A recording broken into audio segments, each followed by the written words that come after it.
एक टीस सी उठी। उसे लगा जैसे उसके पिता वहीं कहीं खड़े हों और यह सब सुन रहे हों। उसने धीमी आवाज में कहा कि उसके पिता हमेशा कहते थे कि इंसान का सबसे बड़ा धर्म इंसानियत है।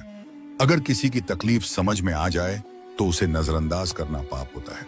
चंद्रवीर ने यह सुनकर गहरी सांस ली, मानो उसके सीने पर रखा कोई भारी बोझ थोड़ा हल्का हो गया हो। रात और गहरी हो गई थी। आंगन में चारों ओर सन्नाटा था। दूर कहीं से किसी की आवाज नहीं आ रही थी, सिर्फ पत्तों की सरसराहट और हल्की ठंडी हवा का स्पर्श था। दोनों मिट्टी के आंगन में बैठ गए। रीना अब भी पूरी तरह सामान्य नहीं हो पाई थी। उसका मन बार बार अतीत और वर्तमान के बीच झूल रहा था। वह कभी जीतू को याद करती, कभी सामने बैठे चंद्रवीर को देखती।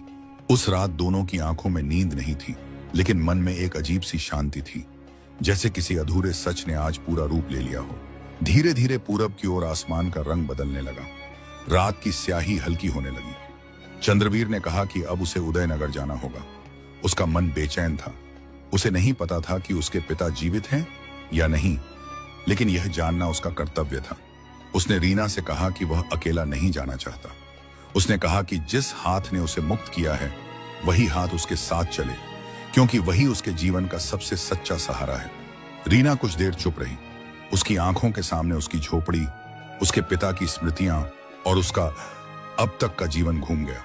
उसने आंगन की मिट्टी को देखा, जहां उसने कितनी ही रातें रोते हुए बिताई थी।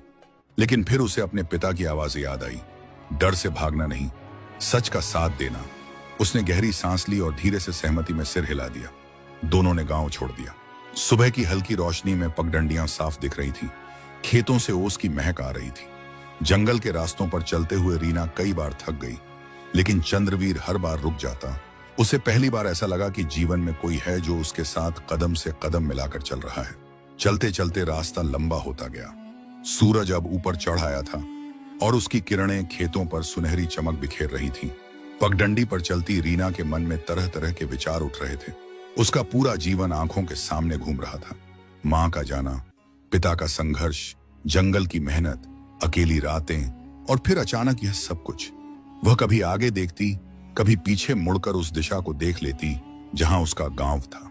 वह जानती थी कि अब वह राह पीछे छूट चुकी है, लेकिन दिल फिर भी भारी था। चंद्रवीर यह सब समझ रहा था। उसने कुछ नहीं कहा, बस इतना किया कि जब भी रीना के कदम धीमे पड़ते वह भी रुक जाता। उसके व्यवहार में कोई जल्दबाजी नहीं थी। वह जानता था कि रीना के लिए यह यात्रा केवल रास्ते की नहीं, पूरे जीवन के बदलाव की यात्रा है। दिनों की यात्रा के बाद जब उदयनगर के पास पहुंचे तो रीना की आंखें आश्चर्य से फैल गईं। उसने इतना बड़ा नगर पहले कभी नहीं देखा था। ऊंची ऊंची दीवारें, सजे हुए द्वार, लोगों की भीड़, दुकानों की कतारें, सब कुछ उसके लिए नया था। हर ओर चहल पहल थी। ढोल नगाड़ों की आवाजें आ रही थीं। पूछने पर पता चला कि उसी दिन राज तिलक होने वाला है। यह सुनते ही चंद्रवीर का चेहरा गंभीर हो गया। उसकी आंखों में एक अजीब सी चमक आ गई, दुख, पीड़ा और दृढ़ निश्चय की मिलीजुली चमक। उसने रीना से कहा कि अब सत्य को सामने लाने का समय आ गया है। रीना का मन घबरा उठा। इतने लोगों के सामने जाना, इतने बड़े महल में प्रवेश करना, यह सब उसके लिए कल्पना से परे था। लेकिन उसने खुद को संभाला। उसने सोचा कि जब वह जंगल में अकेले संघर्ष कर सकती है तो सच के लिए यहां खड़े होने से क्यों डरे। महल के द्वार पर पहरेदार खड़े थे। चंद्रवीर का आत्मविश्वास देखकर वे कुछ पल के लिए हिचके, फिर उन्हें भीतर जाने दिया। राजसभा सजी हुई थी। मंत्रियों, सामंतों और दरबारियों से भरी सभा में बलवीर के राज तिलक की तैयारी चल रही थी। जैसे ही चंद्रवीर आगे बढ़ा, उसकी आवाज गूंजी और पूरी सभा ठहर गई। उस स्वर में ऐसा अधिकार और सच्चाई थी कि कोई उसे अनसुना नहीं कर सका। राजा उदयवीर सिंह की नजर जैसे ही चंद्रवीर पर पड़ी, उनका हृदय कांप उठा। वर्षों से दबा हुआ एक एहसास अचानक जाग उठा। उन्होंने अपने सिंहासन से उठकर उस युवक की ओर देखा, फिर तेज कदमों से आगे बढ़े। अगले ही पल उन्होंने चंद्रवीर को गले से लगा लिया। पिता और पुत्र का यह मिलन देखकर सभा में सन्नाटा छा गया। राजा की आंखों से आंसू बह रहे थे। वह बार बार अपने बेटे का चेहरा देख रहे थे, मानो यकीन करना चाहते हों कि यह सच है। चंद्रवीर ने सभा के सामने सब कुछ कह दिया। उसने धोखे, माला, तांत्रिक और अपने वर्षों के कष्ट का वर्णन किया। हर शब्द में सच्चाई थी। उदयवीर ने गुस्से में अपने भाई राजवीर से कहा, राजवीर, तुमने मेरे बेटे के साथ ऐसा क्यों किया? राजवीर घबरा गया और बोला, भाई साहब, आप भी इस राजकुमार की बातों में आ रहे हो? माला पहनाने से क्या कोई जानवर बन सकता है? वहां खड़े लोग भी राजवीर की बात से सहमत थे।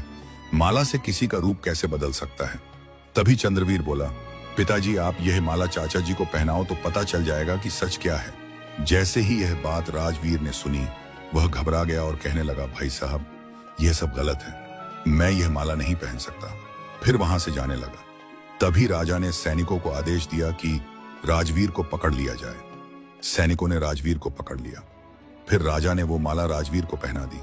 जैसे ही माला राजवीर को पहनाई, वो तुरंत ही एक गधा के रूप में बदल गया। यह देखकर राजा और जितने भी लोग वहां थे सभी आश्चर्यचकित रह गए। सच सबके सामने खड़ा था।